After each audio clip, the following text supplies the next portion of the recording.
Welcome back, everyone. Today I played in the fourth round of the FIDE Candidates tournament being held here in Madrid, Spain.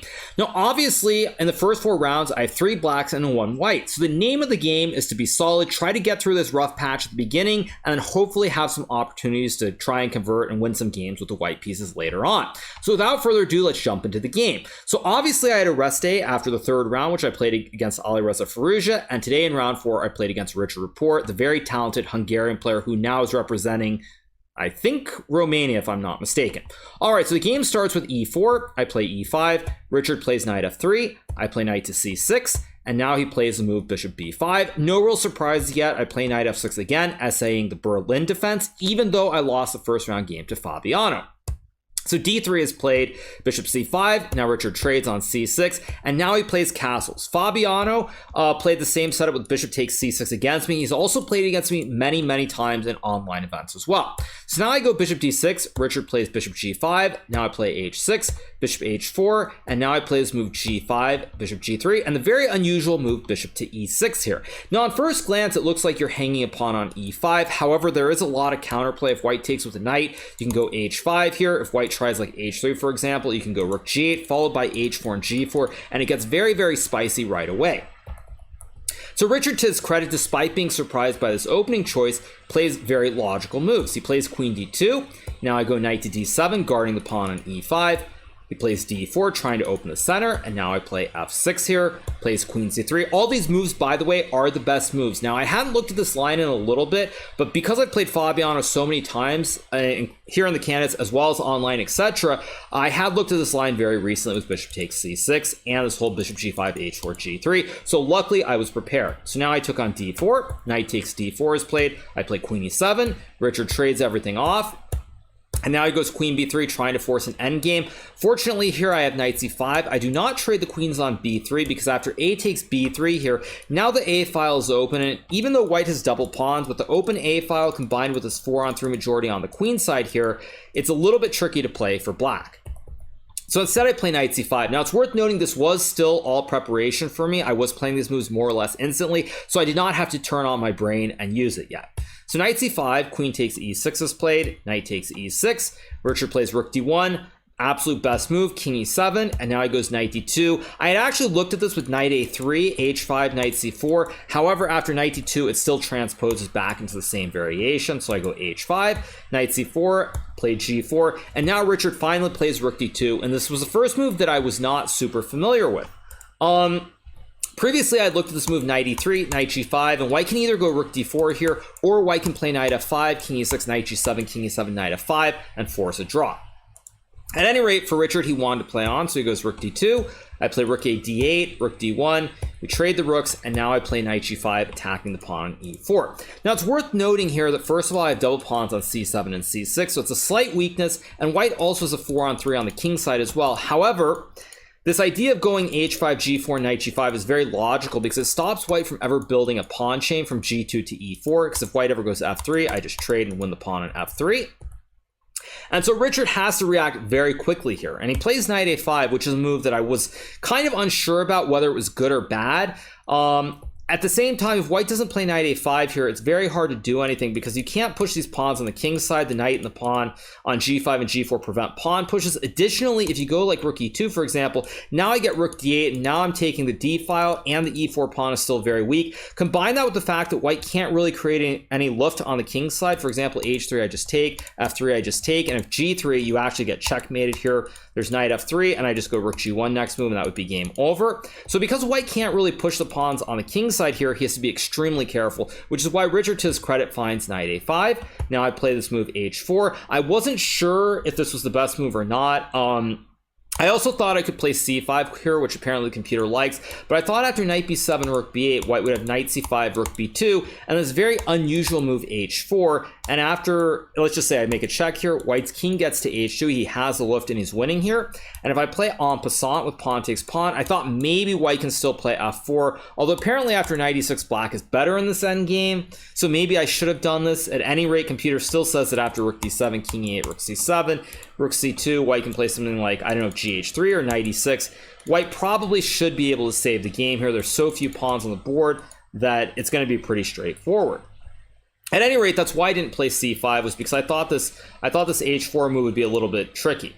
So anyway, I don't play c5, I go h4, another logical move, and the point is that now if white takes on b7, again I have rook b8, knight a5, rook takes b2, and after knight c6, king f7, it's very uncomfortable for white because you can't create any luft here, and after king f1, I can probably play knight e4, I can maybe even go rook a2. At any rate, I'm not in any danger of losing here, and so I would have gotten to this position, and then I would have figured it out there, but the main thing is to eliminate any risk.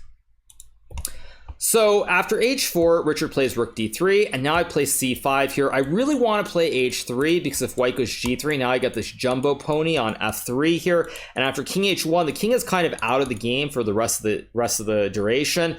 King can't come into the game. The pawn on h3 stops king g2. The pawn on g4 guards the knight, and the knight covers g1. So the king on h1 is in jail permanently. And now after something like rook b8 and maybe a knight e5, b6 later on, black should have very good winning chances. Unfortunately, after h3 here, white can just gobble on b7, and if I take on g2, after king g2, knight f3, it looks very scary on first glance, but white can just go king g3 here, and the problem is white's going to go knight c5 with rook d7. Additionally, the pawn on g4 is very weak here, and my queenside pawns are doing nothing, so there aren't any real threats here. If I play rook h3, he obviously just takes on g4, and if I take with the knight, again, I think knight c5 followed by rook d7 should just be winning for white. So I really want to play h3, but it doesn't work. So here I play c5 now, and now Richard plays h3, which was a little bit of a surprise here. I thought he would probably take the pawn, or maybe even go knight c4, knight e3, something along these lines. I thought that playing h3 was a little bit loose and a little bit suspicious, but I couldn't quite figure out why.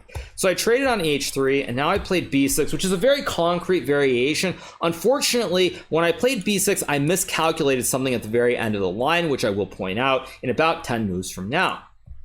Oddly enough, the computer says that after rook b8, king f1, king e6, apparently black is better here. That being said, it feels very, very minor. I'm skeptical that it's anything major here, but perhaps I should have done this anyway. That being said, I thought that after b6, this was leading to a line where it was a forced draw and everything was coming off the board. So Richard checks, I go king e6, he takes the pawn on a7, I go rook a8, knight b5, rook a2, knight c7, and I play king e5 pretty much instantly based on a huge miscalculation.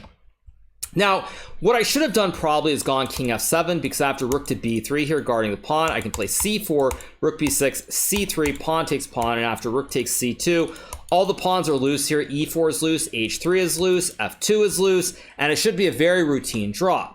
But unfortunately, when I calculated this b6 line, I already had envisioned this position with king e5, and unfortunately, I just blitzed it out. And now after knight d5, it gets a little bit tricky here, because I thought initially, well, I just take on e4, knight takes b6, I go rook takes b2, easy draw, even material. The only problem is white has knight c4 with the fork of the king on e5 and the rook on b2. Oopsie daisies, I'm going to lose the game. So when I blitzed out king e5 and Richard played knight d5, I suddenly realized this. And additionally, to make matters worse, in my mind, I was like, wait, why did I go king e5? I could have used 10 minutes, maybe even 5 minutes, and I could have gone king f7 and then c4, c3, and it would have been a draw immediately. But I just blitzed out king e5, and now after knight d5, I had to think for quite a bit because I suddenly realized that there is real danger here potentially if I'm not careful. Now, when I look at this position, forgetting about everything from before the last couple of moves, the first thing that I look at is, well, if I play knight e4, knight b6, what's happening in this endgame? Now, the problem with this endgame is even if I get rook a1, king g2, king f4, knight c4 here, white has two pawns which are very well protected. There's rook f3, maybe rook d5 later, and white might have some winning chances here. So if I can, when I'm looking at this conceptually, what I want to do is I want to avoid this endgame where he's able to keep the b and the c pawns on the board relative to my pawn on c5. So that's the first thought going through my mind, besides just doing pure calculations to the end of the line. So once I realize that, then my next thought is, well, wait a second. Can I play something like c4? Now, this looks like a very weird move that should be losing because white can play f4, but after king takes e4, oddly enough, black is completely fine. If you play knight c3, creating the fork, I just gobble on f4. If you take on a2, I take the rook and I'm winning. If you check on d4, I can now go king g3 here, and if knight a2, I have knight f3 with the fork. This also is winning, and if rook g4, I just gobble on h3. If you take, of course, I'm winning here, and if you take the knight, I throw in the little tickle check with rook a1, and then I just gobble the rook. So c4 is the move that I think the first like 10 minutes that I was thinking here, I really want to make c4 work. But the problem is that after c4, white doesn't have to play f4. White can play the very calm and very slow move rook to e3 here. And now I thought initially I could play knight takes e4, because if rook takes e4, I do not eat the rook because of knight c3, which wins the game. But after king d5, let's say white goes rook h4, rook b2, this should be winning with the two passed pawns marching up the board. And if white plays knight c3 here, I go rook a1, king g2, I have f5. If white trades and plays f3, I can now go rook a2, rook e4, king d5. And again, after rook h4, rook b2, I'm getting two connected pawns, which will march up the board very, very fast. And this might be winning. Maybe it's a draw with perfect play. I don't know, but I thought this was good. However, to my horror, actually, let me finish the line. If white plays f3 here, I can also go king d4, breaking the pin and attacking the rook, and black is winning as well. So why didn't I play this? Well, much to my horror, as I realized during the game, after rook e3, if I play knight takes e4, white just ignores everything and goes knight takes b6. And now the problem is, if I go something like c3, after pawn takes, I cannot take the pawn on c2, because now f3 will win the game. If king f4, he just takes the knight, king f3, rook e1, and white's winning the game. Maybe there's some drawing chances, but of course you don't want to go into that. So much to my horror, after knight b6, I suddenly realized that even if I get this position, somehow white is completely fine here. The king is very safe with the pawns around it, the rook on e3, and white is probably going to win the game. So it's very disheartening after spending about 10 to 15 minutes looking at c4 that I realized it didn't work. Fortunately, I then realized there's another way that I can play, which is I can play rook a1 check. White goes to g2 here. Not king h2, by the way, because after king h2, now I can take on e4, and if white takes on b6, the f2 pawn is loose, and I'm completely fine. So white has to go to g2, so that after knight e4, knight b6, for example, the f2 pawn is not under attack. But after king g2, I can now play knight to e6. And the main thing that I'm aiming for is I'm trying to keep the queenside pawns on the board, because I'm figuring if we get some position like, let's just say b3, b5 here, white is up a pawn, but the b pawns and c pawns remain on the board, and white's extra pawn on e4 is always very loose. And I also have some dark squares for my knight on f4 and d4 potentially, and there should be no danger at all. So after finding this move, Richard plays c4, which is maybe, I don't know if it's the best move or not. At this point, I think it's already very close to being drawn. Maybe white can try rook b3, but I was going to play knight d4, and now if white plays rook takes b6, I go f5 here, and computer agrees with me. After knight e3, I just take ideas to go knight f3 and play rook g1 checkmate. So white would have to probably just start making a repetition, checking back and forth on g4 or c4 to stop this mating idea. So rook b3, I saw this during the game. It turns out knight d4 draws. And the only other move that I thought gave white any chances was c4 to try and permanently lock the knight on d5. But now I found rook e1, very important move, trying to eat the pawn on e4. White can never really win the pawn on b6 because of this fork. And even if white goes rook b3, rook e4, rook b6, now I can just take c4. And there's really no way for white to play on here. So Richard finally resigns himself to the game being a draw, and he plays rook e3. No real other moves that I think. I don't think there are any other moves that make sense for white here. So he plays rook e3. I take. He takes with the pawn, not with the knight, because then after king e4, knight f4, I'm going to have some winning chances. So he takes with the pawn. I go king e4. He takes the pawn on f6. If he goes king f2 here, similar to the game, I can play knight g5, attacking the pawn on h3. And after knight f6, there's king f5 or king d3, quite simply, and it should be a draw. So here, Richard takes on f6. I go king e3.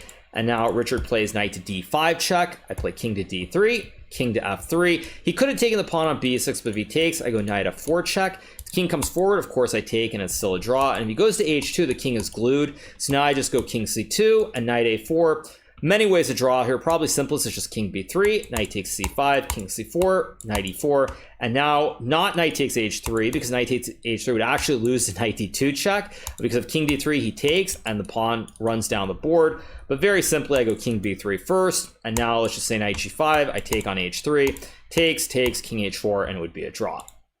So Richard plays king f3 here instead. Doesn't make a difference. I take on c4, knight b6, king b3, knight d7, I go check, king g4, sack the knight for the pawn on h3, And after knight c5, I take on b2. He plays king h4, and now I play knight f4, and we obviously agree to a draw here, as both of us have knights on the board, and there's no way to win the game.